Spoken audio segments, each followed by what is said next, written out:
Vamos lá, galera. Estou encerrando a inscrição lá de Irlanda, então, para a gente finalizar a parte política. Bom dia, sou Gilane, bancária do Itaú, da Direção dos Sindicatos Bancários do Maranhão.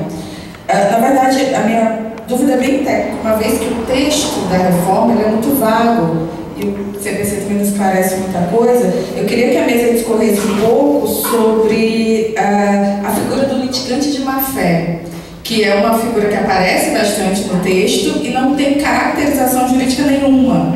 Ou seja, é praticamente impossível, chega quase a deixar a cargo do juiz de decidir quando essa situação pode ser aplicada. E também a respeito da quitação anual das obrigações trabalhistas, que para mim é um golpe terrível, porque ela vai ser usada enquanto imposição durante o contrato de trabalho, com certeza, e vai ser o fim se o trabalhador conseguir escapar das armadilhas de ser caracterizado como um litigante de má-fé, de escapar do pagamento das sucumbências. Ele também vai cair nessa quitação anual das obrigações trabalhistas, que para mim é muito... E também não ficou claro no texto da reforma. Acho que, para ser breve, é isso só. Juvencio.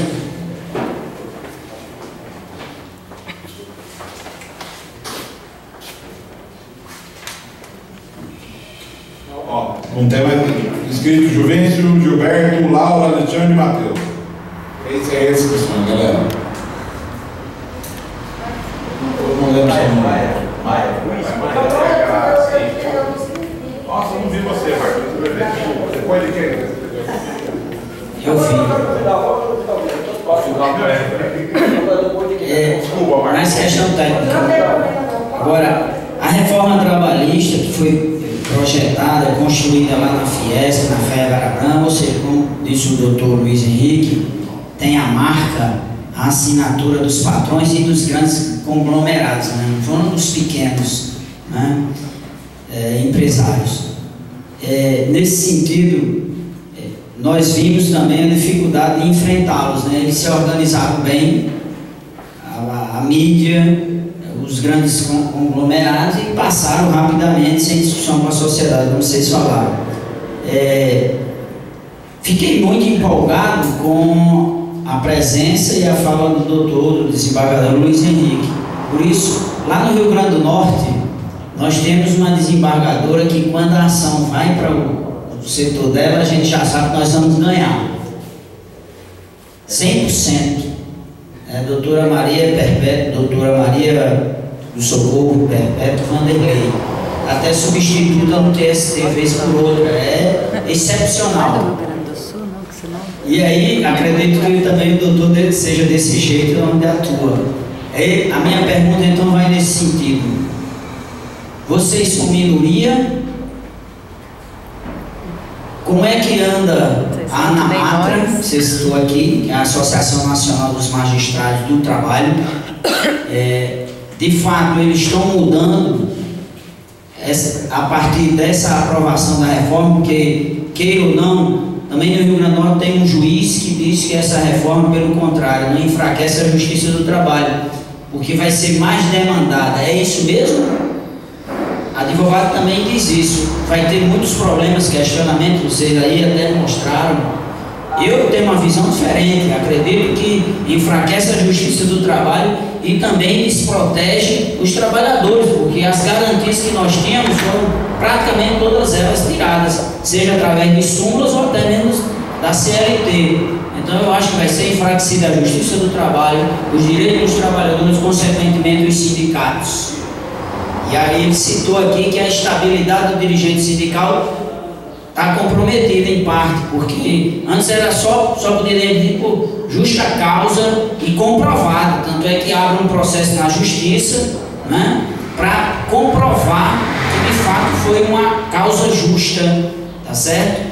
Agora não, pode ser por vários motivos, ele citou aqui. Então, minha pergunta é, vocês são a exceção? Há possibilidade de que passem a ser maioria e com isso fortalece os sindicatos e os trabalhadores?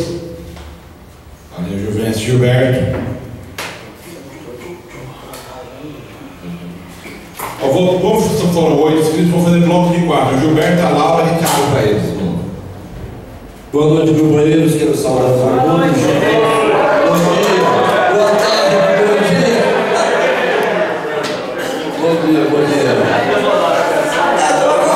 Bom dia. Hoje é porque é muito acelerado. Era uma aventura chegar aqui, né, Du? Bom, mas vamos lá, deixemos isso aí repassar. Parabenizar os palestrantes, uma fala esclarecedora dos dois.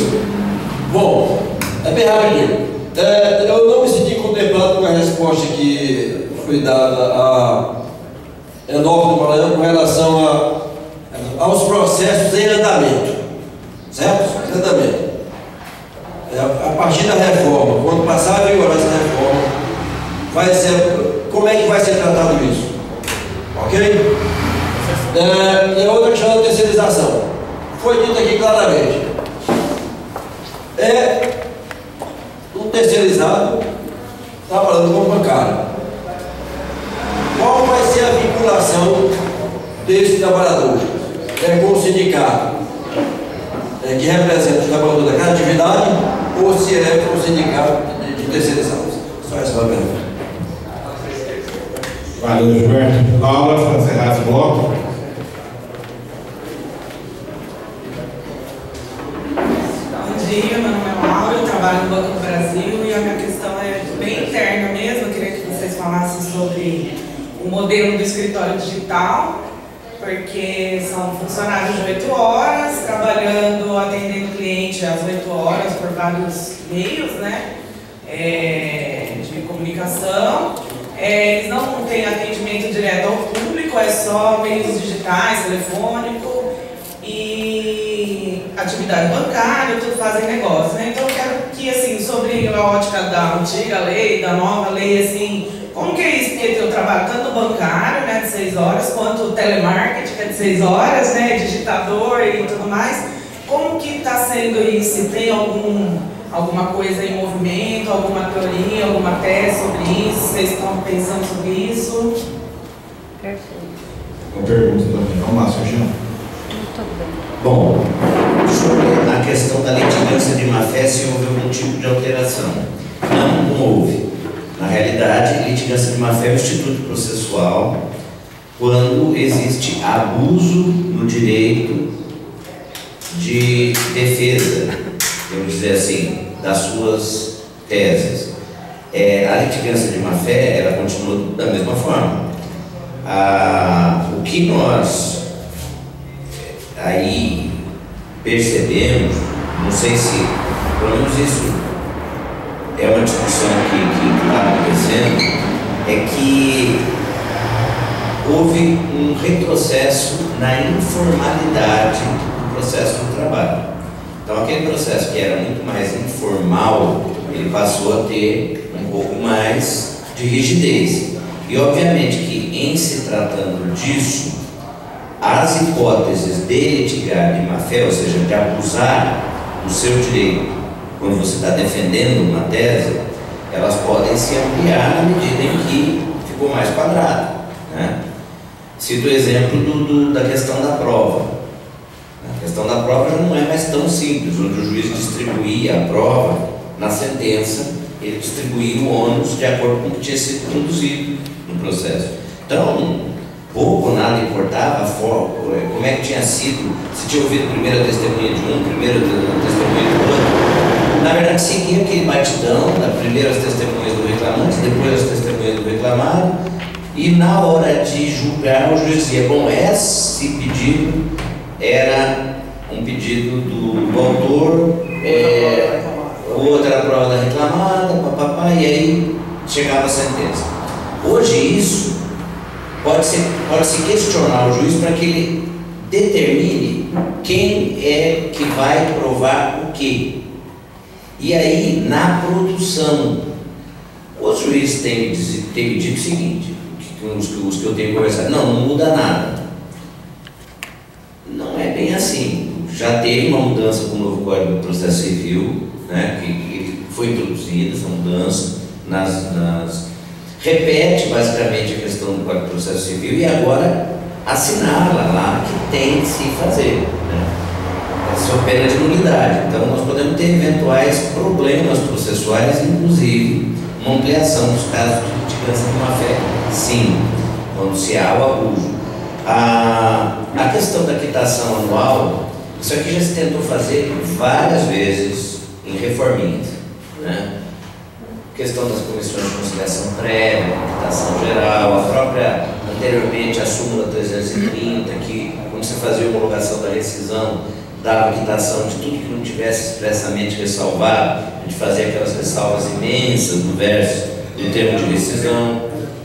Sempre o Supremo Tribunal Federal, nessas situações, ele se manifestou da seguinte forma: olha, isso viola o direito de ação. Então, tradicionalmente, tem sido essa a postura do Supremo, que viola um direito fundamental, porque isso está no artigo 5º do texto constitucional. Se vai continuar sendo essa ou não, eu não sei, mas acho que se mudar, vai ter que fazer um trabalho, um exercício muito grande de interpretação do direito constitucional, porque você tem 3 ou 4 vezes que o Supremo enfrentou essa questão e sempre se posicionou dessa maneira. Então, quer dizer, claro que a gente tem que estar muita surpresa diária, mas, enfim, nem isso eu não acredito. Eu só ressalto uma coisa aqui: tem uma previsão muito detalhada, nós esquecemos de comentar aqui, sobre a questão do dano moral do empregado em relação ao empregador. É importante prestar atenção nisso.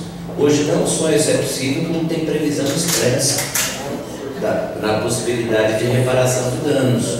Além do tabelamento, né, tem previsão expressa para essas reparações. E não precisa estar vinculada necessariamente à justa causa.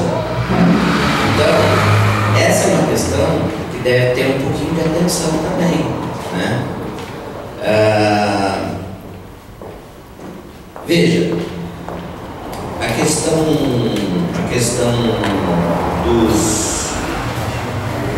da estabilidade. Não é, eu disse o seguinte: a estabilidade do dirigente sindical, afora casuísmo, se você for levar a interpretação ao pé da letra, é o que diz, a interpretação é posicional, é direito fundamental, inclusive não é do dirigente só. Tem alguns juízes que mantêm esse entendimento, a meu ver, equivocadamente. Esse direito à estabilidade, ele é previsto na Constituição em um dispositivo que está discorrendo sobre a liberdade sindical. Portanto, é um direito da categoria, um direito coletivo, que o dirigente carrega para poder representar. Se representa bem ou não, isso é outro problema, é discussão política, mas do ponto de vista jurídico, do exercício dos direitos fundamentais, é isso. Então, uma mexida na CLT não pode afetar isso, porque é cláusula pétrea, e cláusula pétrea não pode ser alterada, a não ser pelo poder constituinte originário. Tá? O que eu disse e insisto é que existe uma cabeça de ponte colocada para uma invasão, que é a qual? A hora que eu vou falar da organização eu não falo em estabilidade, presta atenção na redação do dispositivo. Eu falo em vedação à dispensa imotivada, como diz a Convenção 58. Então, quer dizer, razões econômicas podem justificar a dispensa do representante do local de trabalho, da comissão de empresa. Obviamente que contra isso, você pode contrapor a estabilidade como direito fundamental e fazer dessa discussão, que se trata de um direito da categoria. Também eu vejo o seguinte, aí duas contradições que eu só gostaria de pontuar rapidamente, para depois continuar respondendo, faltam 3. A Convenção 58, ela foi reativada para poder justificar a dispensa desse representante do local de trabalho. Não é isso? Ela estabeleceu que tem que motivar a dispensa. Quer dizer, talvez em algumas ações coletivas, eu não sei como ainda, mas é uma coisa que eu estou pensando para estudar, talvez a gente possa partir para a validação das convenções internacionais, mesmo com o parágrafo 3º do 114 modificado, que acabou com aquela visão da teoria monista, que o tratado internacional bastava ser aprovado e já entrava no ordenamento direto. Mas nós podemos aproveitar aí alguns tratados que já estão em vigor, que já estão no ordenamento jurídico brasileiro, e alguns outros, em conversas com alguns juízes, já se pensa em dizer o seguinte: olha, o fato de ter entrado como emenda constitucional ou não é irrelevante, dado ao caput do artigo 7º, em matéria trabalhista. Porque como o caput do artigo 7º traz a vedação ao retrocesso, na medida que ele diz lá, são direitos dos trabalhadores urbanos e rurais sem prejuízo de outros. Ora, ele abre essa possibilidade. O 5º, lá no parágrafo 2º, diz que são direitos fundamentais dos tratados. Quer dizer, você pode fazer esse link num debate para a adoção de tratados internacionais. Com relação aos processos em andamento, a STJ já experimentou essa questão e ele em alguns, não nesse Código de Processo Civil agora, porque esse tinha regra própria, já previamente estabelecida. Em geral, o processo entra em vigor, lei, norma processual, entra em vigor no processo do jeito que ele está. Então, todos os processos agora vão receber essas normas e tudo. Mas o Supremo já se posicionou, o Superior Tribunal de Justiça já se posicionou em outras situações que essas alterações elas têm que sofrer uma ponderação. Por quê? Porque naquela alteração, que eu não estou me lembrando qual, acho que é a reforminha de 2008, ele disse o seguinte: olha, os processos que foram ajuizados na vigência da lei antiga, eles, por exemplo, você não vai ter que julgar, vai ter que dar inépcia de todas as iniciais trabalhistas que estão, porque ainda não foram julgadas, porque todas elas estão pelo rito ordinário, nenhuma delas é líquida, e vai ter que dar inépcia e vai ter que condenar em custas e honorários. Então é um absurdo isso, né? É a extinção do processo sem apreciação do mérito, condenando em honorários e custas. É isso que teria que fazer, se fosse aplicar o pé da letra. Então vai ter que ter essa regra de ponderação. O STJ já decidiu dessa maneira em outras situações, porque a mudança é muito brutal.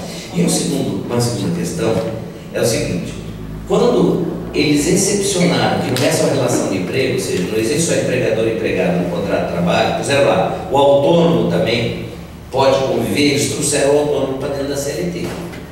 Se eles trouxeram o autônomo para dentro da CLT, significa dizer que é uma relação de trabalho.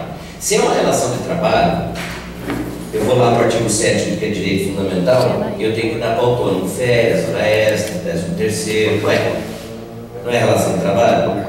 Quando era relação de trabalho e relação de emprego, disseram lá que a Justiça do Trabalho, na redação original do 114, ela não era competente para julgar o autônomo, porque ali falava relação de emprego. Aí mudou a redação com a emenda 45. Passou a ser relação de trabalho. Não, isso aí é o contrato de trabalho do 442. Mas agora está no 442 o autônomo. Então, peraí. Então, vai mudar o conceito teórico quantas vezes?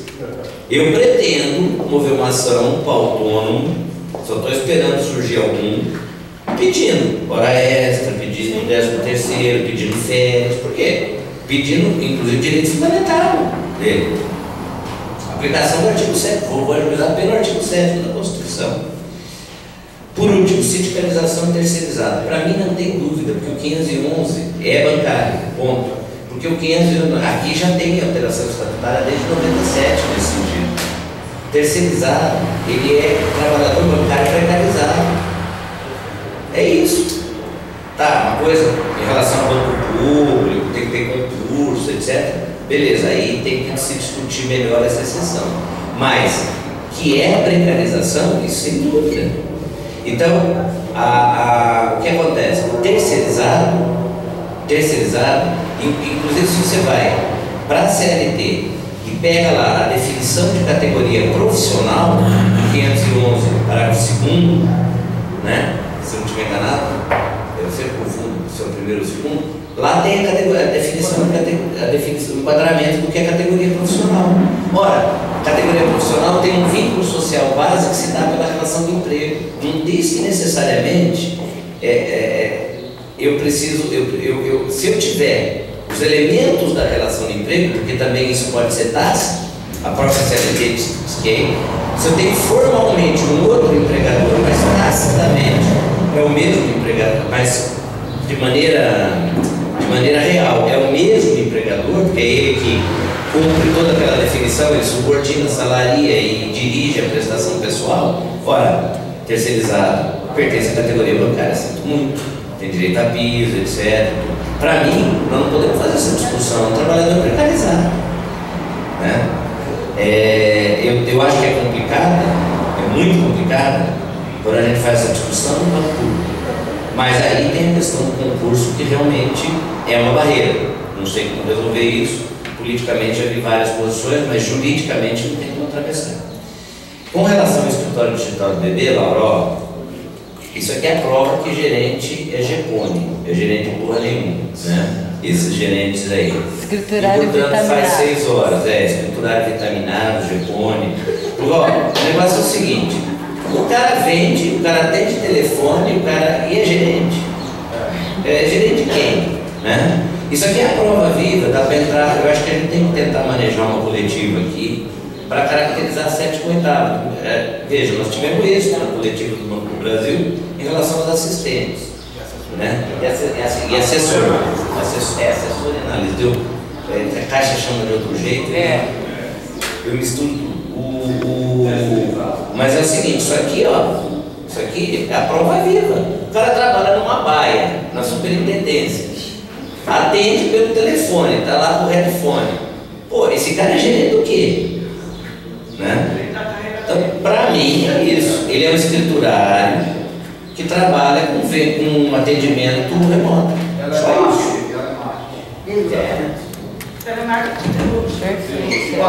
Eu vou procurar saber, porque o Sérgio praticamente esgotou as respostas, a não ser aquelas mais ligadas à magistratura, assim, né?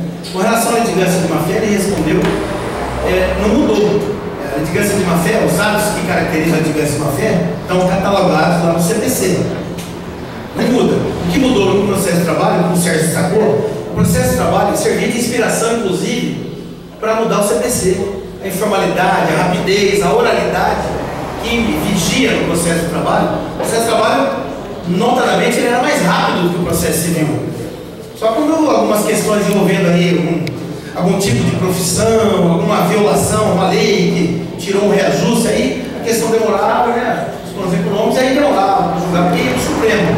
Mas o processo de trabalho sempre serviu de modelo para justificar as reformas do CPC, para diminuir os atos processuais, ficar mais simples. Agora, a reforma, ela voltou, ela quase deu uma engessada de novo no processo de trabalho, porque o trabalhador em equação, as provas estão com quem? Tirando a prova testemunhal, que é um conhecido dele que vai lá depor, mesmo debaixo de muita pressão contrária, o resto, a prova fica com o patrão. Tudo que o trabalhador faz fica registrado aonde? Na empresa. A folha de ponto, a ficha de registro, as avaliações, as comissões, tudo que ele faz está registrado pelo patrão. Porque é difícil o trabalhador perder a prova. Por isso que as ações, quando são ajuizadas pelo trabalhador, elas não têm valor certo. Ele não sabe se ele vai conseguir provar tudo. E agora, a reforma diz que o pedido tem que ser líquido. Isso é um cerceamento do direito de ação. É uma forma de cercear, amedrontar o trabalhador para depois dar a litigância de má-fé dele. É uma norma processual colocada no processo de trabalho, mas ela viola o próprio CPC. O trabalhador não tem condição de provar tudo na hora que ele protocola a ação, porque os meios de prova ficam com o patrão. Eu justificava isso às vezes em seminário, um evento que tinha bastante empresário, dizendo assim, por que existia o Ministério Público do Trabalho para defender o trabalhador se já existia sindicato? Por quê? Porque o Ministério Público detém o poder de instaurar inquérito civil. Porque instalando inquérito civil, ele pode requisitar documento, pedir perícia, fazer diligência para produzir a prova que o trabalhador não consegue. Quando os trabalhadores não conseguem consegue se aposentar em condições especiais de insalubridade e periculosidade, porque as empresas omitem a situação real do ambiente de trabalho. As empresas não entregam, não fazem o PPP, né?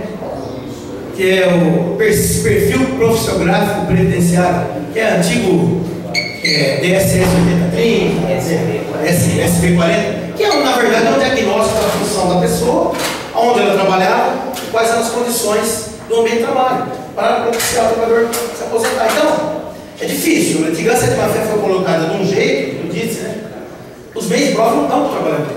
Tirando a testemunha para alguma coisa, o resto é para o patrão. Como é que ele vai liquidar tudo antes de propor? Então, realmente, acho que o judiciário tem que agir com bastante ponderação mesmo, saber que a relação de trabalho, lembrar, né, que ela é desigual, e o trabalhador tem que ser tratado de uma forma desigual, assim, na medida da sua desigualdade, né? Então, para mim, a questão da litigância de má-fé, que realmente ela é ressaltada toda hora, na parte processual da reforma, ela é um problema, mas dá para contornar de uma forma estratégica processual. Sobre a quitação anual, também o Sérgio levantou e outras formas foram tentadas, né, de levar a súmula 330, as comissões de conciliação prévia, né? Eu acho que ela viola o direito de ação e, na pior das hipóteses, quita aquilo que está discriminado na parcela. Porque o patrão não vai chegar no final do ano e dizer assim, ó, você dá quitação nas comissões que eu paguei por fora? Não. Agora vai ter que discriminar a comissão que paga por fora. Você dá a quitação de todas as horas extras que não foram anotadas? Para mim, continua valendo, não é que quita o que está discriminado na parcela. É óbvio que vai ficar mais difícil, né? Porque vai ser uma coisa fechada. Tem que ter participação no sindicato? Tem. Onde vai ser feito isso? A lei não fala. Vai ser na empresa? Você vai RH? Vai ser o chefe que vai fazer com o empregado? Mas, de qualquer forma, eu acho que a interpretação que cabe ao judiciário é sempre interpretar. Quando for usado isso no processo, por exemplo, o trabalhador vai entrar com a ação, para mim o direito de ação dele está preservado. Não é porque ele deu quitação, ele não pode pedir hora extra, não pode pedir equiparação salarial. Porque essa quitação, para mim, não abala o direito de ação dele, previsto constitucionalmente. E ainda mais lembrando, a partir da premissa que a relação de trabalho é desigual, que o trabalhador não tem acesso aos meios de prova, que ele é economicamente inferiorizado. Vai mais um fato que a gente vai ter que enfrentar, os sindicatos, as vão enfrentar, mas que, para mim, é mais uma tentativa de inibir o direito de ação. Agora, em relação à estabilidade, né, da comissão de empresa, do motivo econômico, né, eu acho que o Instituto não pode ser violado. O Instituto, que é preservar a representação do trabalhador, seja através de um dirigente sindical, seja através de um CP, ou seja através do leito da comissão, esse Instituto é maior do que uma atuação legislativa que inclui o motivo econômico financeiro. E para mim não existe isso. Então qualquer um diz assim, olha, eu estou no motivo financeiro, eu estou diminuindo minhas vendas, vou demitir o dirigente da comissão da lei. Todo mundo vai demitir todos. Tomou posse. É do contra? Demite. Não pode banalizar. Cabe ao judiciário interpretar isso como forma de não banalizar um instituto maior que envolve toda a representação, a natureza, a representação sindical da empresa, ou do trabalhador perante a comissão. É o que eu digo, a redação assoldada, tentativa fácil, desleal de colocar dispositivos para minar todo o arcabouço jurídico que se circunda, que protege a representação sindical do trabalhador. Mas banal demais, chega a ser ofensivo, né? Colocar um dispositivo desse. Né? Para mim, processos em andamento não são atingidos pela nova reforma. Não tem dúvida. Na interpretação do CPC a gente tem aplicado isso. Tempus regit actum, não é? O tempo rege o ato que ele foi praticado. Para mim, o processo em curso, não tem nem dúvida. Vale o que estava vigindo na época da propositura da ação. Agora, sobre a terceirização, o enquadramento sindical bancário, e aproveitando o escritório de negócios, né, o gerente digital, né, eu entendo que todos os dispositivos sobre o enquadramento sindical da categoria preponderante ou diferenciada não foi operado. Continua valendo. Até porque, mesmo antes da reforma, já existia terceirização fraudulenta. Sempre existiu. Sempre os padrões estão tentando uma fórmula para camuflar a aplicação da convenção de bancários, para camuflar a aplicação da saúde. Ó, vou citar um caso aqui que eu participei de um julgamento recente. A FAMESP, que é uma fundação gestora de hospital público, ela assumiu os hospitais aqui de Bauru, por exemplo, né, hospital de base, maternidade, o Manuel de Abreu, ela já era gestora do hospital estadual, que é uma autarquia, e a FAMESP é gestora, é uma terceirização da saúde. Todo o estado de São Paulo. A FAMESP, aonde ela enfrentou o sindicato forte, ela mantém, ela celebra acordo de convenção com os empregados na saúde. Onde ela sentiu fraqueza, o que ela fez? Ela se filiou ao sindicato patronal das Santas Casas. Vejam só, ela é uma fundação privada, mas com só, para mim é pública, porque ela só vive no dinheiro público, que é o orçamento da Secretaria da Saúde. Foi instituída pelo Poder Público com dinheiro da família da Unesco, que é uma fundação de pesquisa. Onde ela viu o sindicato fraco, por exemplo, é o dissídio que eu estava participando do dissídio. Ela, em Ourinhos, ela argumentou o seguinte: ela chegou em 2015 para o Sindicato da Saúde, olha, esse ano eu não negocio com vocês mais. Eu me filiei ao Sindicato das Santas Casas e tinha um sindicato dos empregados das Santas Casas, que representa os trabalhadores. Então eu vou negociar com vocês. Eu vou negociar com esse sindicato, alguém que o piso é menor, não tem vários direitos da categoria da saúde. Isso foi levado a dissídio lá no tribunal. E a FAMESP venceu. Eu pedi vista do processo. Aí já respondo a questão de sermos minoria ou não. O juiz que pensa de um jeito, o procurador que pensa de outro. Um pensamento mais voltado para a área social, humana, legalista do processo, né? Eu pedi uma vista do processo e apresentei um voto divergente. Falei, então, tudo isso que eu falei, olha, em outros casos, a FAMESP cumpre a norma coletiva, negocia com o sindicato dos empregados da saúde. Por quê? Ela é gestora de um hospital. Quem trabalha no hospital trabalha na saúde, não é metalurgia, não é prestação de serviço, é saúde. E esse sindicato de empregados de Santa Casa aí, para mim, é mais uma prática antissindical para enfraquecer a categoria que os patrões criam. Eu me lembro, na época de Banespa, tentaram criar um sindicato de gerente de banco, né? A CPFL também criou um outro sindicato aqui, eletricitário, tudo foi derrubado, com ações na justiça e tal. Então, olha só, o enquadramento sindical que a gente está falando, ele não mudou. Prevalece como bancário. Se configurar os elementos todos que estão na lei do sistema bancário, que descreve a atividade do bancário, ele continua bancário. Não interessa se ele for contratado por interposta pessoa, como cooperativa, como prestador de serviço. Tem que bater nessa tecla. Eu acho que no caso da lotérica também houve uma ação civil pública no Espírito Santo, né? Foi no Espírito Santo. E chegou a ter uma liminar, mas prontamente foi cassada, né? E o processo foi para Brasília, se eu não me engano. Mas esse processo não anda. Para mim, o funcionário da lotérica, é óbvio, ele é bancário. Tem que ter segurança bancária, tem que ter porta de segurança bancária, tem que ter vigilante bancário, tem que ter jornada de bancário, aplicar com esse coletivo bancário.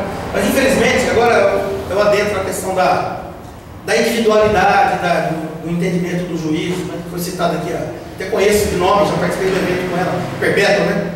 Desembargadora lá de Rio Grande do Norte. É assim, eu acho que cada um tem a sua responsabilidade na história, né? Eu tenho amigos, Sérgio é dele, o Romão é dele, cada um tem a sua responsabilidade na história. O Gilmar Mendes tem a dele. E nós estamos trabalhando na construção de um país, não é verdade? Um país que tem violência todo dia, que morre gente com bala perdida todo dia, que tem 99% dos processos na Justiça do Trabalho porque o patrão não pagou salário ou verba rescisória. Gente, 98% dos processos é é porque o trabalhador não recebeu dinheiro para comer. Não é invenção do advogado. É estatística. Então, nós estamos vivendo num país hoje que é meia justiça do trabalho, é meia justiça penal, é meia justiça tributária, né? Nós temos que combater a injustiça oficial, né? A justiça do trabalho, eu fui voto vencido, outro dia nesse distrito da FAMESP, e falei, olha, é uma vergonha que nós estamos votando aqui. É gravado, viu? Se vocês querem assistir a sessão da STC, tem a TV digital do TRT 15. Eu não tenho vergonha de falar, é uma vergonha que nós estamos fazendo aqui, nós estamos oficializando a sacanagem da FAMESP, porque lá em Bauru ela cumpriu o acordo de convenção coletiva da saúde, e em Ourinhos ela vai aplicar o outro, a mesma FAMESP. As usinas de açúcar e água tentaram aprovar uma súmula no TRT no semestre passado para oficializar a tungada na hora etílica, que agora acabou, né? Pela lei não tem mais hora etílica. Eu tentei impedir, através de um voto divergente também, a relatora Maria Madalena, não, desculpa, era um outro relator. Houve uma votação invertida, eu falei, gente, vocês já viram algum usineiro assim, ó, o ônibus passa na cidade, Imagina São Martinho, capital americano.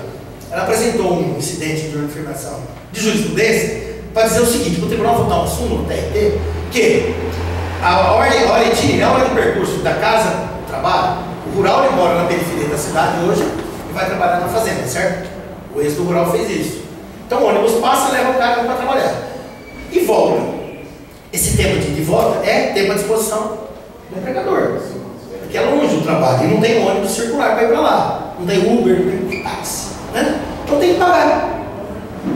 A usina tentou emplacar uma súmula lá, dizendo o seguinte, que o TST já tinha decidido assim, você pode prefixar essa hora. Mesmo que dure 3 horas, 1 hora e meia para ir, 1 hora para voltar, você paga uma só. Mas não tem dúvida. O TST já vem dizendo assim, aí tentaram emplacar uma súmula onde? No tribunal da 15ª, onde tem a jurisdição sobre o maior agronegócio mais moderno do Brasil. Aí eu levantei e falei, não, eu não concordo, agora foi o último a votar. Eu sou mais novo lá, né? Eu levo cachoeira, eu levo tomo sardinha, bom. Eu sou o último a votar, eu pedi a palavra, regimental. Aí o presidente falou, ah, mas já está votado, não. O senhor vai cumprir o regimento? Tem que falar. Ó, eu falei assim, ó, é um assalto ao trabalhador rural que nós estamos votando aqui. Tinha 6 meses de tribunal. Falei, ou eu vou, agora ou me impõe ou eu vou ficar aqui quietinho. Você mais um, né? Olha, isso aí é muito simples, pagar a jornada efetiva. Qualquer aplicativo de celular hoje, essas maquininhas de cartão que dá para marcar com máquina assinatura de ponto, o cara entrou no ônibus, aperta. Chegou na lavoura, aperta. Deu a jornada da ida. Entrou no ônibus para voltar, aperta. Chegou em casa, aperta. E paga a jornada real. Por que não pode? Tem tecnologia para isso? Por que para o usineiro nós vamos tungar 2 horas do trabalhador para pagar uma só? Exatamente, o controle do crescimento da cana, que manda, olha, pode cortar naquele talhão hoje, é feito via satélite. Falta satélite. É por milímetro. Então aí para pagar a hora extra do trabalhador rural, não tem tecnologia. Eu falei assim mais, olha, eu fiz várias operações para acompanhar o currículo na ida e na volta para mostrar a precarização. A gente batizou de Operação Navio Negreiro, que era uma alusão ao transporte dos escravos. Os ônibus de rural do estado de São Paulo, eles têm 40 anos de uso como transporte coletivo, quando eles estão arrebentados, eles vão para a área rural, eles querem rurais. Quando eles são proibidos, pelo Detran de rodar na cidade. Exatamente. Eu disse no tribunal, alguém viu aqui alguma usina chegar numa concessionária da Scania ou da Mercedes e comprar um ônibus zero para transportar para o trabalhador rural? Eu nunca vi. Eu vejo sim cavalo, boi, que não vai para a exposição, sendo transportado naquelas cabines com ar-condicionado para ser vendido em leilão. Então, bicho é melhor transportado no Brasil do que trabalhador. Aí, um desembargador falou assim: olha, diante dessa manifestação do Rafael, eu mudo meu voto, eu sou contra a sua. Aí foram ficando com vergonha e voltaram atrás e não aprovou a súmula. Virou uma.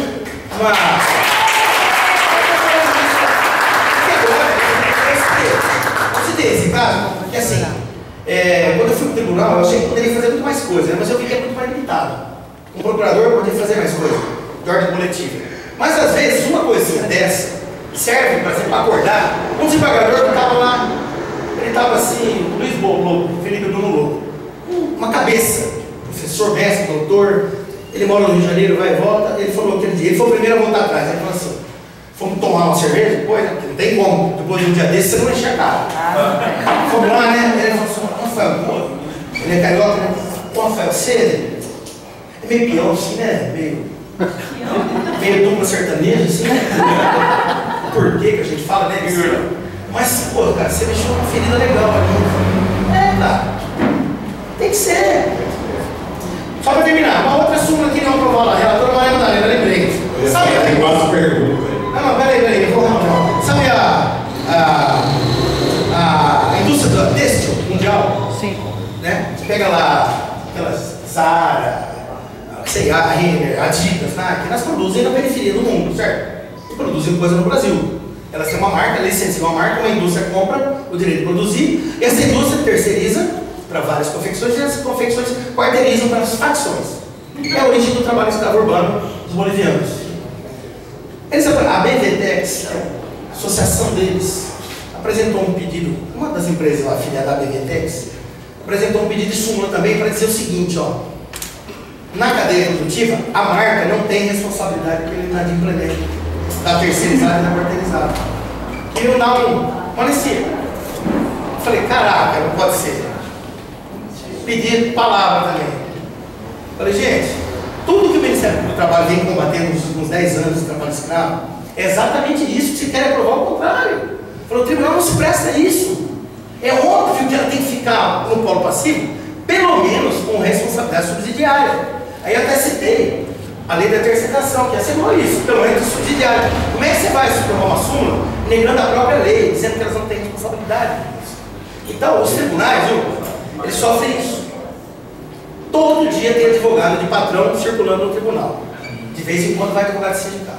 Mas de patrão vai todo dia. Estão lá, entregando memoriais, entregando livros, convidando para seminário, patrocinando seminário do judiciário. Vai ter o Congresso de Direito Laboral no Rio Preto. A FENESC participa. É a única entidade de trabalhador. O resto é Contrali, São Martinho, Bradesco, tal, como patrocinado. Então é isso. Não é que nós somos minoria. É que a tendência do ser humano é inércia, é acomodar. Ah, eu sou juiz, né? Eu sou desembargador. Para que eu vou me preocupar com as causas sociais? Aplicar a lei com essa visão. Então, a gente tem que ser provocado. Tem que ser cutucado toda hora. Tem que cutucar, ir lá. Teve um caso, uma greve de ônibus agora em Sorocaba. Até agora, não está resolvido.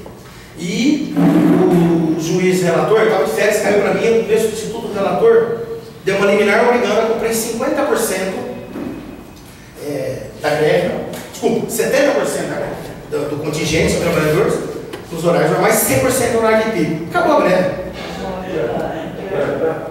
Acabou a greve. Tá, tem interesse público no transporte coletivo? Tem. Mas as concessionárias de transporte coletivo recebem dinheiro.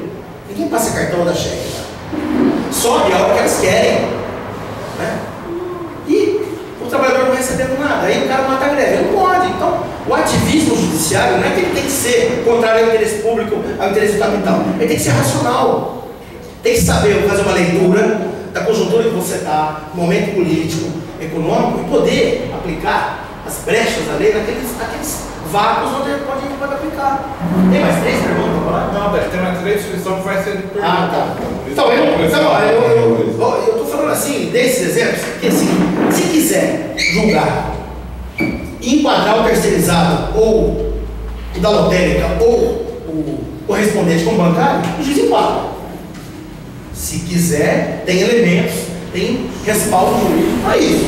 É só querer expulsar lá. Se quiser ficar com menos processo, subir o processo e tal, também sim. Depende do ponto de vista. Eu, quando eu estava aqui em Bauru, tinha 600, 700 processos tramitando comigo. Tem colega que tinha 40. Então, é questão do ponto de vista. É você pensar em prol de uma sociedade que você faz parte, você tem um poder para exercer ou não. É isso. Agora, o ônus também é seu. Você fica mais sobrecarregado, você fica mais visado. Mas é o estilo de cada um, não tem como. Não tem médico que nem rela, nem olha para aquela pessoa. E tem médico que faz uma consulta humana, pura, genial, que te conforta só com a palavra. Não tem aquele vento que só olha assim, não. Então, isso aí, tira um antibiótico. Então é isso. Vamos lá, faço questão de falar que você me emocionou, Alexandre. Só primeiro eu queria dar parabéns aí a todo mundo que veio aí, participou do encontro, né? O pessoal que vem de fora, que atravessou praticamente o país para estar aqui, o pessoal da base de Bauru. Faltou saudar o Douglas e o Leandro. Douglas que sempre vem aí, o Leandro que teve com a gente, que a gente teve com ele aí a oportunidade aí de conversar um pouco tempo atrás. Quero agradecer também a presença do pessoal de Bauru, que se a gente consegue manter pessoas tão competentes aqui no sindicato, como foi o Sérgio Ribeiro aqui, essa aula que ele deu junto com o procurador Zeric, é graças a vocês, né? O Serginho que passou aí por momentos delicados, mas sofreu uma queda capitalista, né? O Serginho primeiro tentaram mandar ele embora sem pagar o que ele deveria receber. Aí ofereceram para ele um trabalho intermitente, depois ofereceram para ele até no trabalho, você não precisa nem no sindicato, o Serginho a gente paga para você. E aí vocês conseguiram reverter, eu fico muito feliz. O Serginho e o Zeric, eles são especiais porque assim, se hoje eu tenho uma casa que eu consigo pagar, é graças à atuação deles e é graças à atuação dos meus colegas diretores, né? Eu fui perseguido na Caixa Econômica, perdi minha função e foi graças a uma iniciativa do Sérgio Ribeiro juntamente ao Zeric que consegui ter essa função de volta e consigo hoje honrar o compromisso da Caixa Econômica que deixa eu morar naquela casa em troca de uma contribuição mensal que eu deixo lá para eles. Então assim, eu fico muito honrado quando eu vejo uma mesa que tem essas duas figuras. A pergunta que eu vou fazer é para o Zeric. Zeric, hoje você é um juiz, né? Você é um juiz de segunda instância e eu gostaria de saber o que você acredita ser mais difícil para um juiz. Manter a isenção no julgamento de um afiliado ou marcar um pênalti contra o Corinthians? O que você considera mais difícil? Outra coisa que eu gostaria de saber de você, eu tive numa palestra sua e você falou da questão do jurídico trabalhista brasileiro e essa influência que as pessoas tentam passar na mídia, que no processo americano é muito mais simples, o número de ações são muito menores. E eu vi você citando a diferença do processo americano, que às vezes uma só ação tem uma abrangência. Eu gostaria que você colocasse o que você colocou naquela palestra também e falar que é uma satisfação ter você aqui. Tá ok?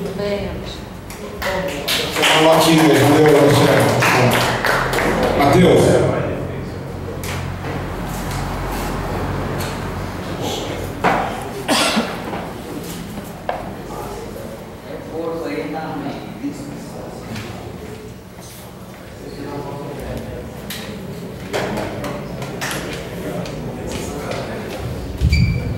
Bom dia, boa tarde para vocês.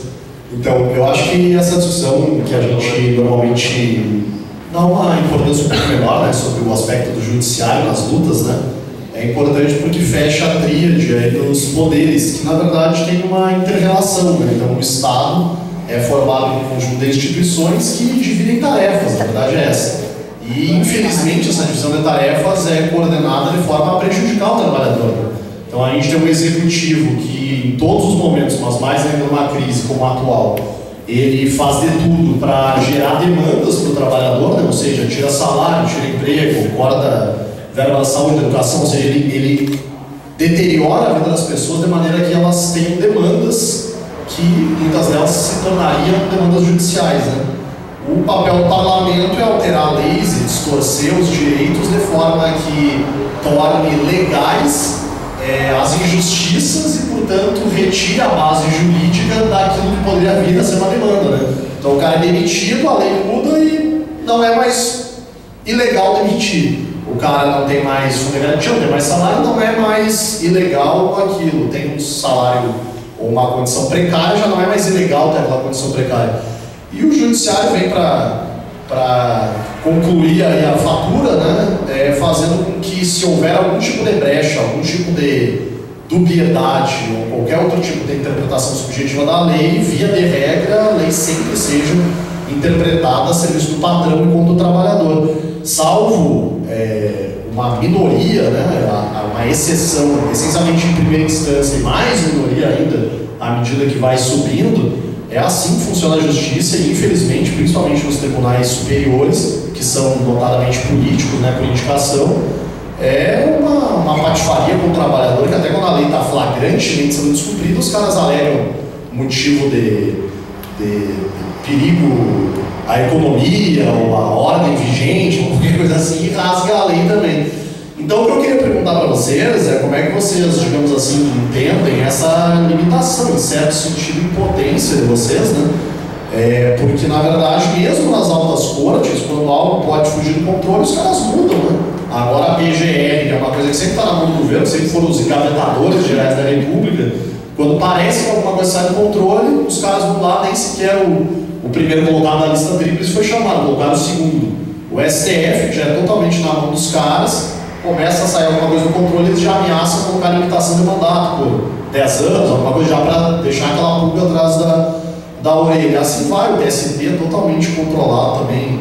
O TST agora, essa semana retrasada, antes que houvesse um dissídio nos Correios, o TST, sem que ninguém tivesse ajuizado o dissídio, porque nem existiu, o TST interveio na negociação dos trabalhadores dos Correios e fez uma proposta que é de que os caras não tenham reajuste nenhum até dezembro, para dar um tempo para organizar as coisas, e que em dezembro discuta. Então é uma distorção completa das coisas, né? Então a pergunta é essa, né? Até que ponto, digamos, a gente discute todas as questões, os sindicatos muitas vezes são muito cobrados para ter um corpo jurídico muito atuante, né? Muitas vezes o bancário da base, até que tem menos consciência política, não está muito preocupado com a pauta alternativa, a luta, a greve geral, mas ele quer saber qual é o cara que está na terça de noite lá, quem é que está fazendo o plantão, como é que está a ação, isso e aquilo. Então nisso as pessoas se ligam muito, mas até que ponto, né, essa obsessão das pessoas pelas ações, e a gente está correndo nisso, até que ponto, digamos, não só hoje, mas principalmente a tendência futura, né, é de que isso isso possa ir a algum lugar, porque na verdade cada vez mais o que a gente vê é que a justiça também acaba ficando essa protelação permanente, a gente não ganha nada nunca, e só, cada vez mais a gente sabe disso, né? Mas a ação direta é que consegue resolver alguma coisa. Boa. Maia.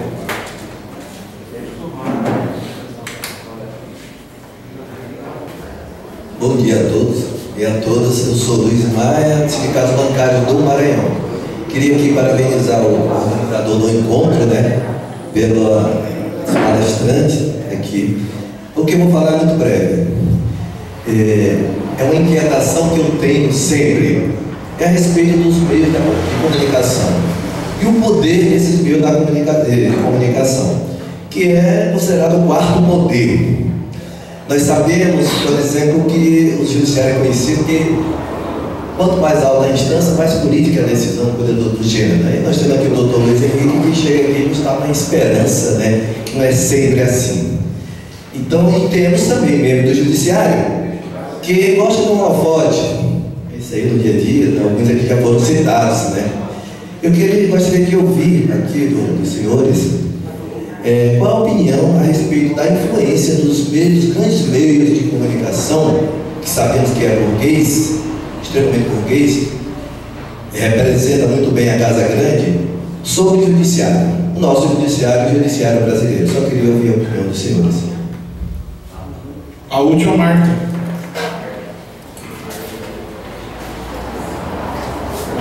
Boa tarde, colegas. Marta, eu sou aposentado da Caixa, tem 2 anos que eu me aposentei. Fui diretora do Sindicato Bancário do Rio Grande do Norte e hoje eu estou conselheira eleita da FUNCEF, Fundação dos Economiários Federais, assim, amplamente conhecida da polícia, da justiça e da burocracia. Sou suplente. Eu quero fazer primeiro cumprimentá-los, né? Eu fiquei assim, muito emocionada, foi muito bom vir para cá, porque ontem eu tive um ataque no Rio Grande do Norte com pessoas assim, extremamente negativas, dizendo que não tem mais esperança, que tudo se acabou, que nós vamos morrer, que não tem mais jeito, que não sei o quê. E aí a gente chega aqui e se reabastece assim, de esperança, vendo o doutor Serginho falar e o doutor Luiz Henrique falar.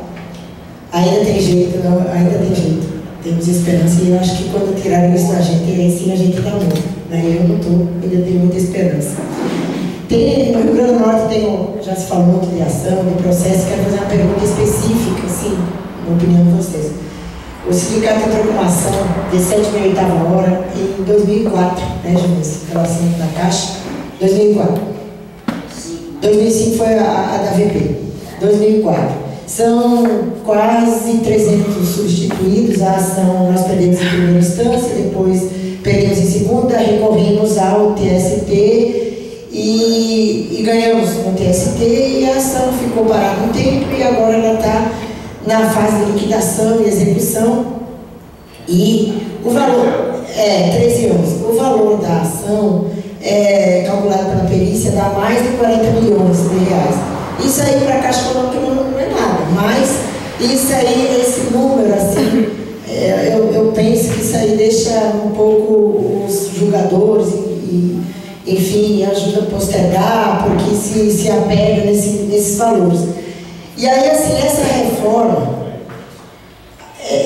eu percebo, assim, eu faço parte de um grupo, e essa reforma parece que contaminou um pouco as pessoas, porque nós ganhamos, a ação está sendo na fase final, tem uma turma que está defendendo, vão só receber 100% do que a perícia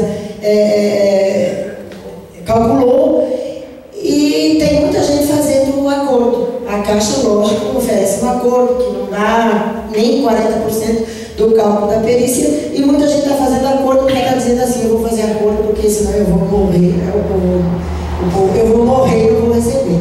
E muito corretamente o sindicato dos bancários lá tem orientado que, tem um colega que precisa citar aqui, que tem feito muito bem esse papel, que é o Antônio, é uma pessoa que vem acompanhando para e passo nessa ação, e tem orientado que não se faça acordo, corretamente, na minha opinião. Não é? Mas me parece que a reforma já está contaminando processos que já estão até na fase final. Sem ser isso. Obrigada.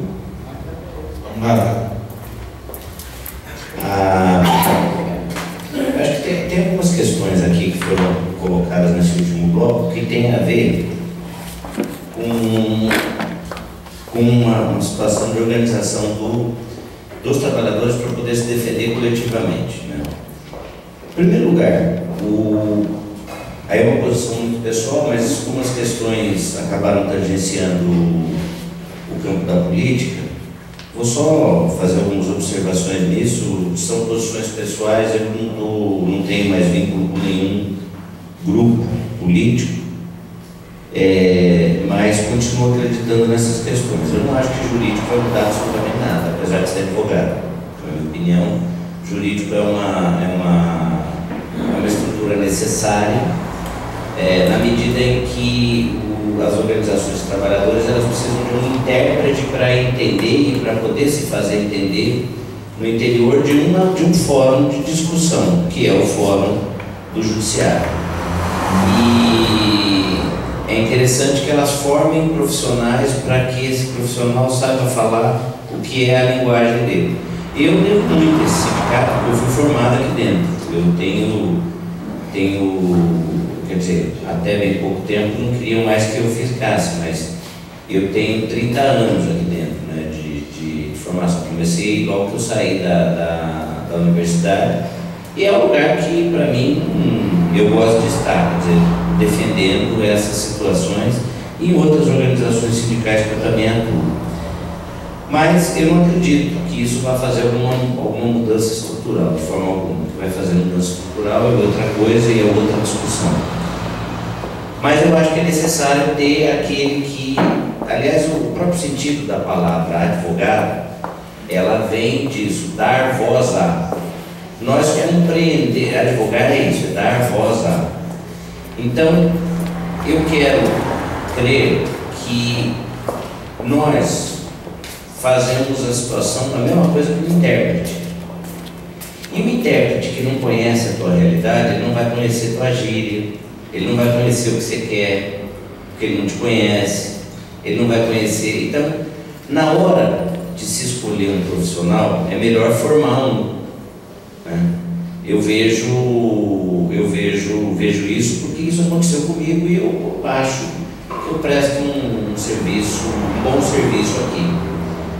Acho que por isso é muito difícil você encontrar um profissional, ainda que de um escritório que tenha muita formação técnica e tudo, porque justamente ele não tem a capacidade de saber, de conhecer a tua gíria, de saber que quando você fala dá um tempo, você quer 5 minutos, entendeu? Quer dizer, ele não tem essa convivência, né? Com a realidade. Muitos juízes, por exemplo, repetem, só vou dar um exemplo, repetem que o artigo 62.2 se aplica aos gerentes gerais. Eu não vejo dessa maneira, eu acho que isso aí é uma bobagem. Gerente geral, ele não tem autonomia nenhuma para firmar compromisso em nome de banco. Com o advento da informatização, praticamente a grande maioria das coisas que ele faz já está previamente implantada no sistema. Portanto, essa coisa dele não ter controle de jornada é uma exclusão desse empregado de um sistema de proteção que a Constituição Federal, inclusive, estabeleceu que, no máximo, qualquer trabalhador poderia trabalhar 8 horas. Então, quer dizer, ele ficou excluído desse direito fundamental, né? Portanto, eu acho que isso mas por quê? Porque eu conheço a realidade que faz o gerente. Já conversei com milhares, não milhares, mas centenas, de gerentes. Isso já. E sei como é que é o trabalho dele, sei como é que é o trabalho do caixa, né? Enfim. Acho que, nesse sentido, uma organização interna do sindicato que corresponda a esse tipo de necessidade é uma coisa que dialoga melhor com o judiciário, na minha compreensão. Em segundo lugar, a questão da sucessão que o Luiz Henrique falou, ela é uma coisa interessante e também teve mudança aqui, né? Claro que todas essas mudanças são restritivas, né? Essa questão da greve, que também foi produzida aqui, alguns mencionaram, é uma coisa estranha, porque eu não sei de onde se tiram esses percentuais. Se você for analisar tecnicamente, eu insisto nessa questão, porque a greve é um direito fundamental, a greve é feita para atrapalhar, e a própria Constituição diz isso. Greve é feita para paralisar, para dar prejuízo. Aliás, está lá, a lei de greve diz que são atividades essenciais, aquela enumeração não é exemplificativa, ela é taxativa, então são só aquelas. Eu não sei de onde se tira isso. 70%, isso é uma violação digna de se fazer denúncia em Corte Internacional de Direitos Humanos, porque greve é um direito fundamental, portanto é um direito humano, né? É uma violação do judiciário do direito humano. Não sei de onde tira isso. Uma greve de bancários aí, teve um desembargador do TRT da 2ª região que mandou voltar 70% porque era atividade essencial. Qual é o fundamento disso? É o que ele acha que é atividade essencial? Cadê a vinculação? Cadê a motivação? Então, cada vez mais, eu acho que a gente tem que fazer, acho que o diálogo, mas também a cobrança, né? E temos que buscar outros campos de intervenção. Não é só o judiciário trabalhista. E para isso você tem que ter um jurídico que dialoga, que sabe conversar com você primeiro, para que ele possa traduzir com certeza o que ele vai fazer para frente. Você tem, por exemplo, nessa questão bancária, quantas vezes nós vamos ao Ministério Público Federal? Muito pouco, não é da prática do movimento sindical bancário. Às vezes tem iniciativas, eu sei que tem, mas ações populares, por exemplo. Quantas vezes nós ajuizamos uma ação popular contra... Nós tem uma que nós vamos propor essa semana, talvez, ou mais tarde, semana que vem, para o feriado. Nós vamos propor uma ação popular contra quem editou aquela versão da circular da Caixa lá, que admite o bancário temporário. Por quê? Está violando o princípio, e vamos propor na Justiça Federal, está violando o princípio do concurso público. Quer dizer, essas iniciativas um pouco mais heterodoxas, elas têm que começar a ser praticadas, na minha opinião. Eu acho que é uma forma de você dar combate a isso. E o jurídico tem que estar afinado com isso. Mas veja, a solução não passa pelo jurídico. Quando nós tivemos maiores conquistas, eu falo nós porque meu pai era bancário, então eu também tive essas conquistas durante um tempo. Durante o final da década de 80, não foi porque tinha advogados competentes nos sindicatos ou porque o jurídico funcionava. Foi porque a categoria estava na rua, que parava geral e dava prejuízo para todo mundo, né? Então isso, de alguma maneira, por conta de uma série de fatores que vocês conhecem melhor que eu, precisa ser retomado, e acho que agora vai ser fácil. Quer dizer, tem mais condições, porque está mais explícita a contradição, está mais fácil de demonstrar a contradição, porque não tem tanta ilusão no governo. Quer dizer, também de uma certa forma essa crise nos ajuda. Portanto, eu acho a pergunta do Matheus, eu acho que é uma questão, veja, para mim está claro, é a superestrutura que nós atuamos, quem atua na área jurídica atua na superestrutura. A superestrutura, ela tem uma finalidade, quer dizer, qual é a finalidade? Quando eu consigo uma decisão, quando eu vou ao judiciário, eu estou sucumbindo ao Estado burguês. Eu estou levando para o Estado burguês uma questão que na luta eu não consegui vencer. Então eu já perdi. Ou seja, quando eu entro com uma ação, a minha opinião é essa. Salvo o melhor juízo, por favor, é só uma opinião. Aí não estou dando uma posição técnica. Estou falando a minha opinião a respeito disso. Mas mesmo assim, eu acho que lá nós temos que ser os interlocutores e produzir contradições, porque tem muitas contradições, certo? Não dá para você ignorar que aquele juiz que estudou com a gente, e que na época nós éramos oposição a ele, porque o cara era um bruta de um direitista, e hoje é desembargador, ele dá consultoria para a empresa. Nós temos que procurar as contradições e fazer com que essas contradições apareçam lá no voto dele, no voto absurdo que ele vai deixar. Porque às vezes não é só ganhar, às vezes a simples propositura da ação, ela traz alguma coisa de interessante. Nós já entramos num cada absurdo aqui, que se fosse pensar em litigância de má-fé, né?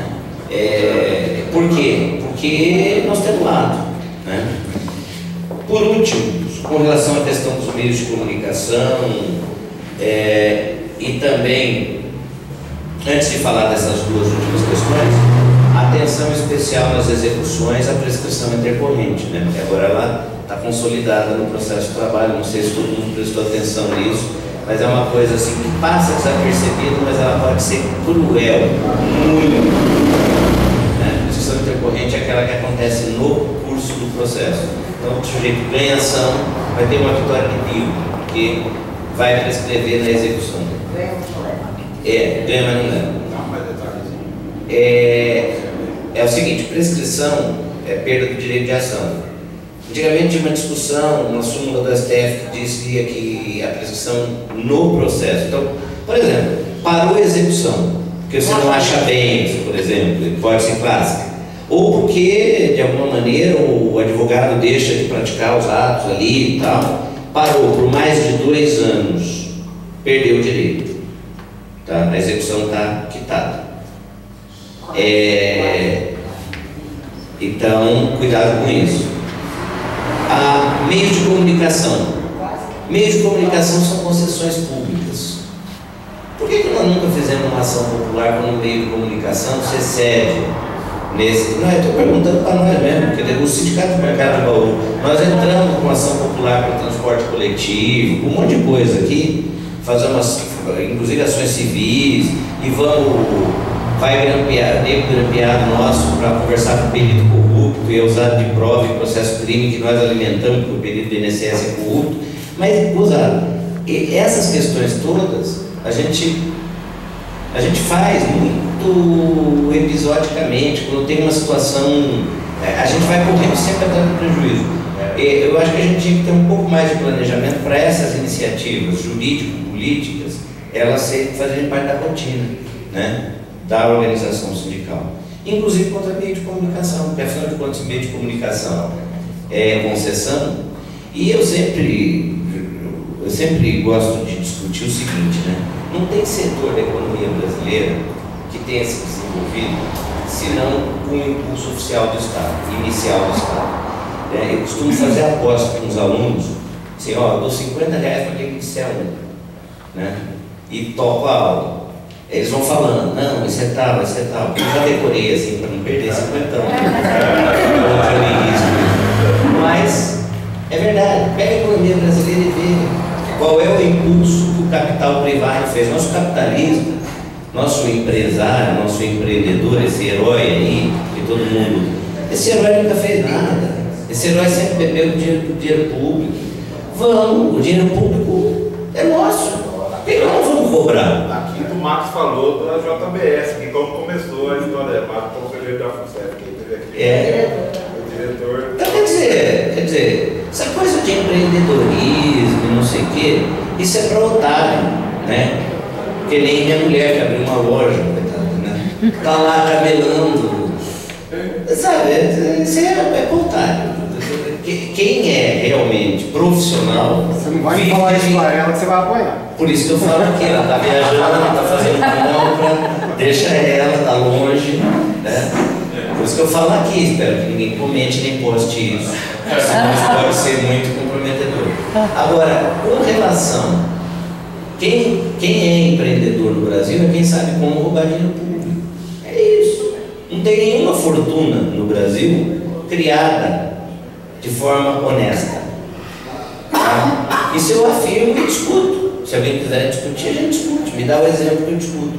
Agora, pode ser que eu não conheça. Eu vou me recolher aí na minha posição, da minha ignorância. Mas dos que eu conheço, eu sempre tenho uma história sórdida.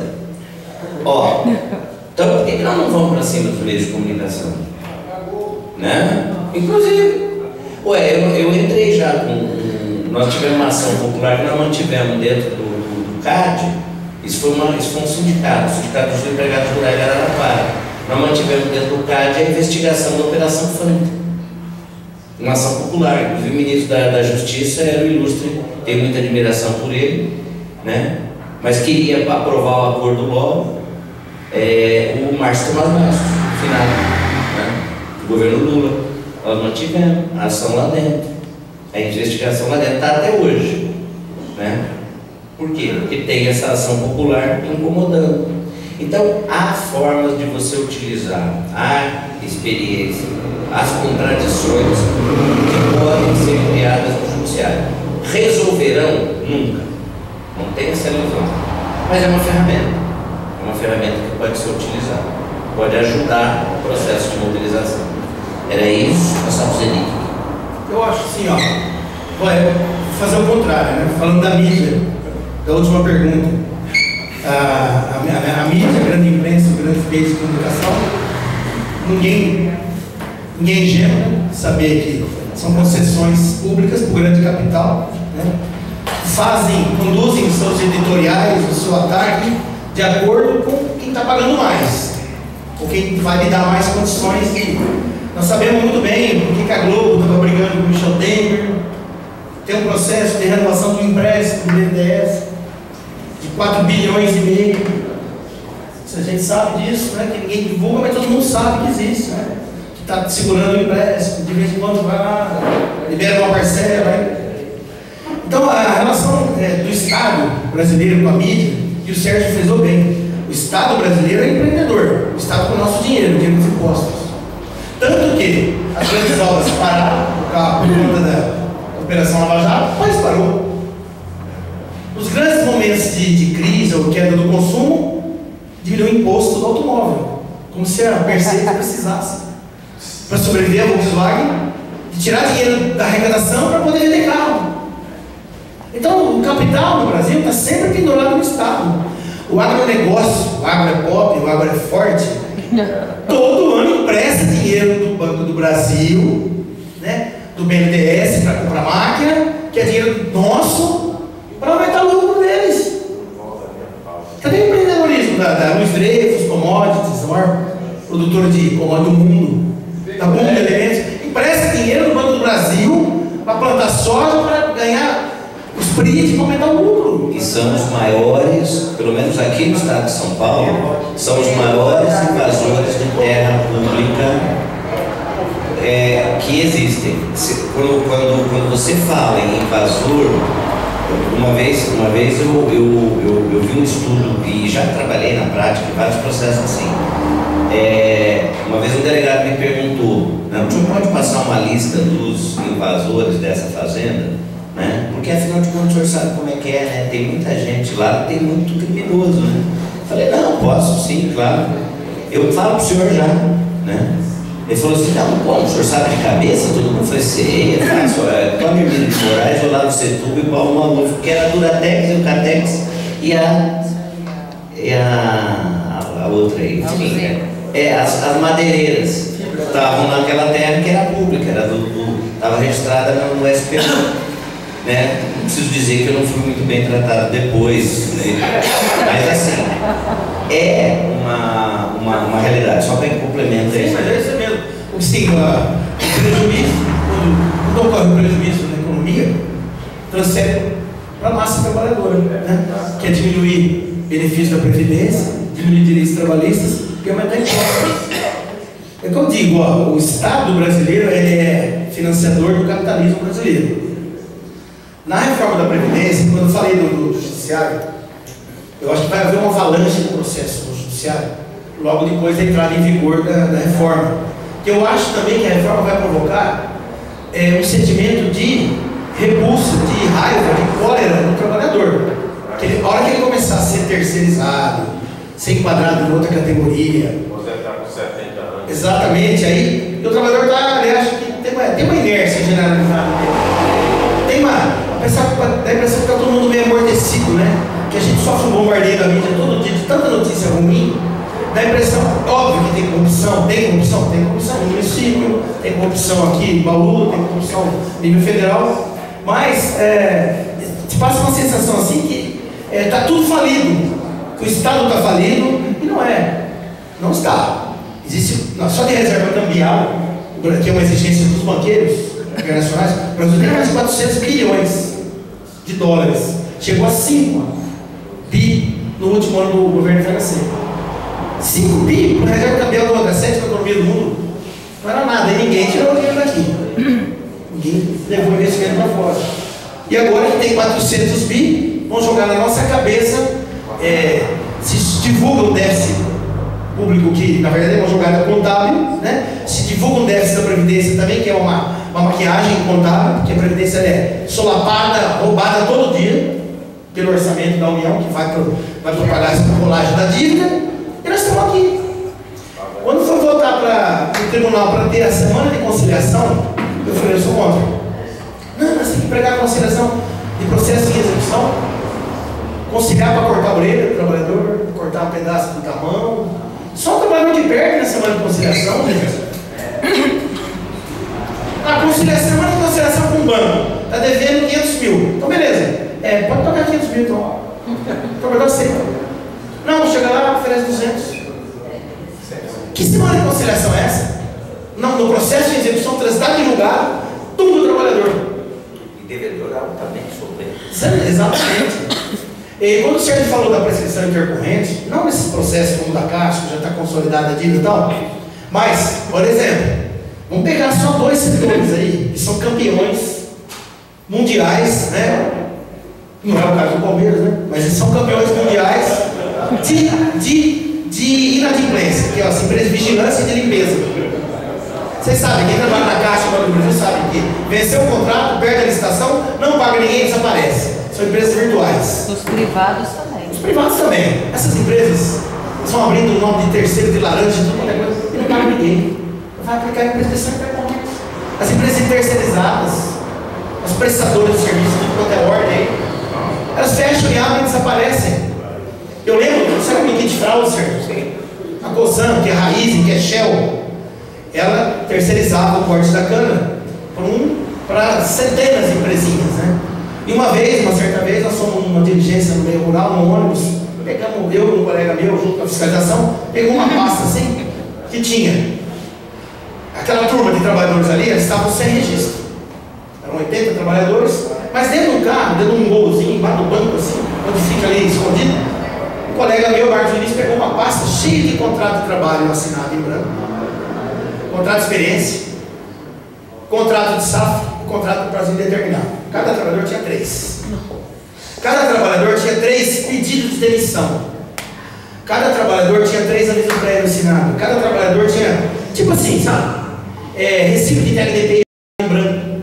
Aí nós denominamos aquilo de kit fraude. Logo em seguida, nós fomos no escritório de contabilidade dessa empresinha, que era José Antônio Pereira da CPME. Chegamos no escritório, desbaratamos uma quadrilha que abria empresas de prestação de serviço, de corte, de prestação de mão de obra rural, em nome de trabalhador sem ele saber. E era um escritório de contabilidade que prestava serviço para Raiz, Emposan, FBA, qualquer que seja. Coincidentemente. Ou seja, terminava a safra, o trabalhador geralmente é de fora, geralmente ele migrava do norte, do nordeste, do norte de Minas para cá, para cortar cana. Ele não recebia o acerto, as ervas decisórias, que invariavelmente ele usava um contrato de safra. Se a turma fosse mais aguerrida, começasse a beber no dia da rescisão e quisesse receber, eles pagavam a rescisão. Se fosse uma turma mais mansa, era uma final de safra com saldo de salário. E chamou, dando o nome de kit fraude porque era um sistema todo feito para o trabalhador. A ajuização depois ia ganhar, porque aquela empresa não existia. Né? E a justiça trabalhava devagar, quase parando também, ficava se apegando em questões processuais e não pagava ninguém. Então, a visão do judiciário, que perguntaram no começo, que eu tenho, a visão do juiz, né? Do número de processos. Eu falei aqui agora que 98% dos processos ajuizados perante a justiça do trabalho são para pagar verba de natureza alimentar. Coisa básica, que era para ter pago durante o contrato de trabalho. O trabalhador não entra com a ação trabalhista, é difícil, é muito difícil. A maioria entra depois do contrato extinto. Então a justiça do trabalho é a justiça do desempregado. Né? Quando você lembrou, né, que surgiu há uns tempo atrás, antes da aprovação da reforma, se usava isso. Olha, o Brasil é campeão mundial de ações trabalhistas. 3 milhões e 600 mil ajuizados no ano passado. Nos Estados Unidos teve 80 mil. Aí um colega meu lá do Rio de Janeiro, Cássio Casagrande, ele é professor da UFRJ, não da UERJ, ele tinha um trabalho de pesquisa, de mestrado dele, sobre comparativo da legislação trabalhista do Brasil e dos Estados Unidos. E ele provou por A mais B, para contrapor o Barroso, né, num seminário econômico, lá disse que ele reproduziu essa tese aí que o Brasil é campeão de ações, que na verdade quem plantou isso foi o Pastorinho, Eduardo Pastore, sociólogo, né? José Pastore, né? É sociólogo. O Eduardo é filho dele, advogado trabalhista, e ele é sociólogo que se mete sempre em questões trabalhistas. Tem que vendeu esse peixe aí, ninguém foi checar, na verdade é mentira. 3 milhões e 600 mil ações trabalhistas no Brasil, 3.400 é porque não pagou salário e verba decisória. Que na verdade era para ter sido resolvido no sindicato. Ou no dia da rescisão. Não era para ir para a justiça. E aí ele estudou os Estados Unidos, essas 89 mil ações que foi divulgado no ano passado, de 2015 nos Estados Unidos, eram ações com o tema dano moral. Que nos Estados Unidos não existe uma justiça específica do trabalho. A justiça do trabalho lá é a justiça comum mesmo. E cada estado tem uma. São 50 estados. Cada estado existe uma justiça do trabalho, que é um fórum só. E são milhões de ações também. Só que ela tem uma vantagem. O sistema aqui de lá, por exemplo, se um trabalhador mover uma ação de 7ª a 8ª hora contra um grande banco lá, e naquele processo ele provar que esse banco viola o direito dele, mas viola de todos os empregados desse setor, dessa função, essa ação tem efeito coletivo, abrange. Ações em classes, class action. Então o juiz dá um efeito para toda a classe e resolve o problema de milhares de pessoas. Uma ação de um mecânico que tem um trabalho insalubre da General Motors era assistente para todos os mecânicos da General Motors. Então o sistema deles é muito mais avançado, muito mais eficaz. O próprio legislador lá, a jurisprudência criou isso lá, não é lei, é jurisprudência. É muito melhor para o povo americano que numa ação você decida e abranja 100 mil, 200 mil, para que seja mais rápido e não exige que todo trabalhador vá lá. Olha só, o maior capitalismo do mundo o maior capitalismo do mundo tem uma solução capitalista, mas uma solução para a cidadania. Agora, nós temos essa ação aqui desde 1985, se chama que é a ação civil pública. Só que quem usa? Praticamente o Ministério Público e alguns sindicatos. Então, veja, gente, não está no fim do mundo. A PEC no fim do mundo, dos 20 anos carregos e gastos, né? Foi o primeiro ato do interventor americano, no governo federal, foi reduzir gastos da saúde e da educação. Diminuiu o tamanho do Estado. Por que o Estado brasileiro não pode crescer? Porque está comprando empresa americana. Não está comprando frigorífico americano, cervejaria americana, estilo americano. Isso aí não é política só que eu estou falando, não. É verdade. Por que o Brasil tem que se tornar a sexta economia do mundo se ele pode ser uma Afeganistão, de mão de obra barata, uma Índia? Foi explorado 500 anos pelos ingleses e continua sendo um país pobre. De 1 bilhão e 300 milhões de pessoas, de uma elite de 2 milhões de milionários, e o resto pobre. Então o Brasil tem que continuar sendo pobre, terceirizado, teletrabalhado, parcialmente trabalhando, parcialmente recebendo, para virar um quintal das grandes empresas. A verdade é isso, a reforma vem para abrir mais o mercado, como é feito no Paquistão, como é feito no Vietnã. Os grandes conglomerados vêm para cá para isso. E pior, vem a reforma rural. Vem a reforma do trabalho rural aí, que está meio adormecida lá na Câmara, mas ela vem, inclusive para pagar salário em comida, um produto, é uma das propostas.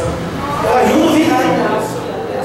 É isso, descansa mal remunerado, né? Então, eu não sei se a gente acaba falando genericamente de algumas coisas, mas procuro responder dentro de uma visão. Como isso aqui é um seminário que está discutindo a reforma trabalhista, mas também está discutindo estratégia sindical, estratégia política de atuação, né? E por isso que às vezes eu falo dessa forma. Se a gente for esperar que uma justiça, uma imparcialidade da mídia no Brasil, pode esquecer. Né? Quando a mídia quer acabar com o juiz do trabalho, ela acaba. Quando ela quer acabar com o sindicato, eu lembro da greve dos bancários, só entrevistava aposentado que não conseguiu receber a pensão, o salário. Se eu já ficou sem receber, fiquei. Só não tem dinheiro então para pagar a comida, não? Como é que vai fazer? Comprar um remédio. Como que vai comprar um remédio? Eu estou com a receita, não posso sacar o dinheiro. Então a mídia destrói. Greve é para dar prejuízo. Senão, é o último fio de cabelo da luta do trabalhador, toda esperança é greve. É parar. Né? Então não dá para esperar. Interdito proibitório em greve. Greve é matéria trabalhista. Aí veio da Justiça Comum, agora passou para a Justiça do Trabalho. Outro dia foram julgar uma, eu falei, gente, isso aqui tem que seguir o processo. É só processória. Os bancários não estão tomando a posse. Posse no banco. O bancário está ocupando o local de trabalho para publicíssimo, mas não, a justiça vem aceita e interdito proibitório. A justiça é conservadora e burguesa.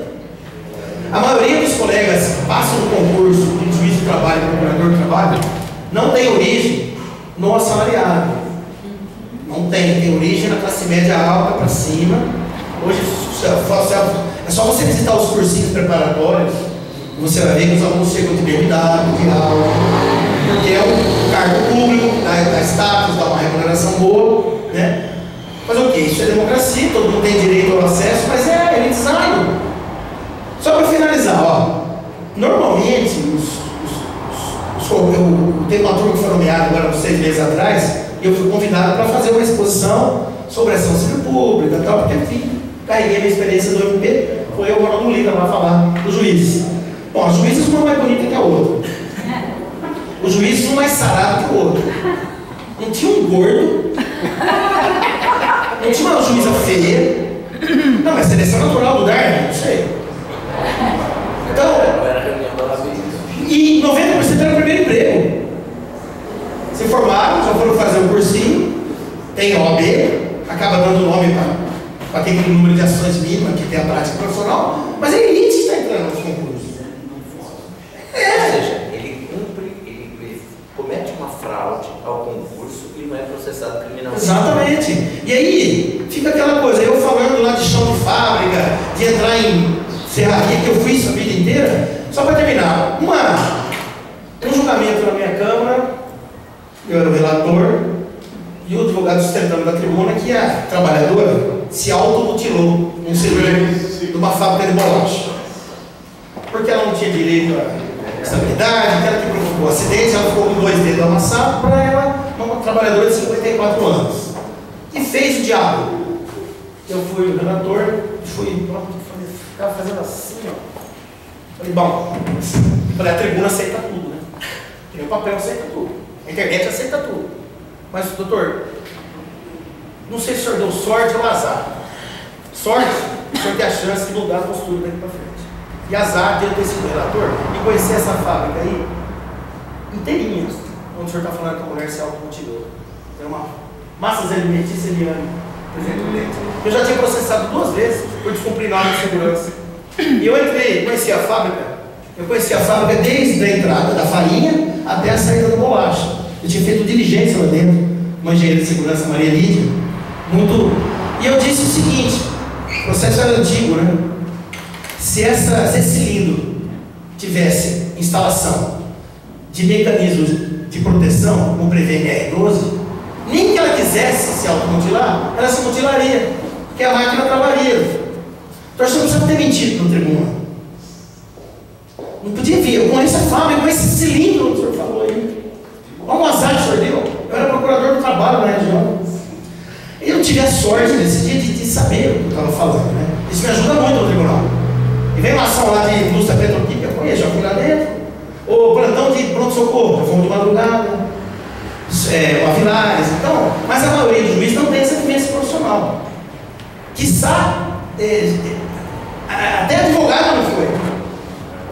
Ele deu a OAB dele para aparecer na procuração no processo, assinou peça, mas para constar com prática forense. Então é difícil.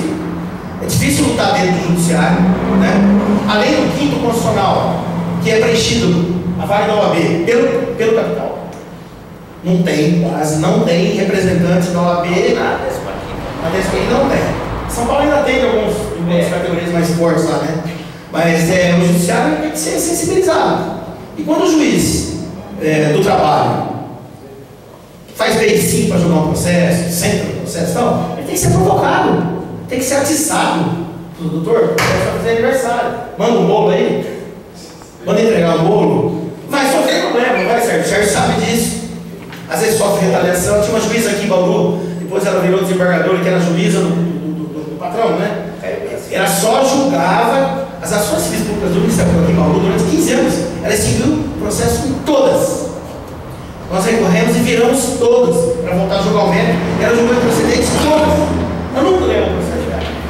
E hoje ela é aposentada e dá palestra no estado inteiro, pelo Fiesp e Ciesp, para defender a reforma trabalhista. Então o capital se arma, velho. O capital se arma, ele contrata os melhores profissionais dentro do judiciário, tem juiz do tribunal, desembargador, dando palestra dentro do escritório da advocacia patronal. Eu acho que dar palestra para seminário de patrão, eu já fui, para fomentar o debate. Sindicato, beleza, agora dentro do escritório da advocacia não dá, né? Isso aí na Folha de São Paulo, na coluna da Bergamo lá. Um grande escritório de advocacia que presta serviço para bancos, levando desembargadores e ministros para palestras para os advogados deles, para instrumentalizar. Não é possível, né? Então, no Brasil, nós temos essas contradições aí. Eu acho que a gente, finalizando agora, da minha parte pelo menos, por causa do horário, para mim foi muito gratificante vir aqui, não é porque elas falaram de elogio, não. Acho que o elogio até é suspeito, que a gente trabalhou muito tempo junto, a gente conhece a realidade, a dureza que é ser bancário, lutar contra o segmento mais forte da economia, né? Em qualquer lugar, né? A matéria-prima do banco é dinheiro. O cara vende laranja, ele vende cimento, ele põe dinheiro no banco. O banco tem dinheiro. Ele recebe a matéria-prima pronta e te empresta 10 e a mulher na conta, 7,6. Então, não dá para perder para o banco. Então, não tem glória dos bancários. Mas eu espero que os efeitos da reforma façam com que o trabalhador acorde para a importância que é ele se organizar em termos de categoria, né? Seguindo o exemplo de grandes economias capitalistas do mundo, que tem no sindicato a maior força para equilibrar essa desigualdade do capital. São os sindicatos nos Estados Unidos que estabelecem as condições de trabalho, as normas de segurança, as estabilidades, os PLRs, os prêmios. É isso aí. É a chance agora de se reinventar, se fortalecer. Vai dar trabalho? Vai dar trabalho. Mas temos que lutar. não dá para esmorecer, não, tá? Parabéns para vocês.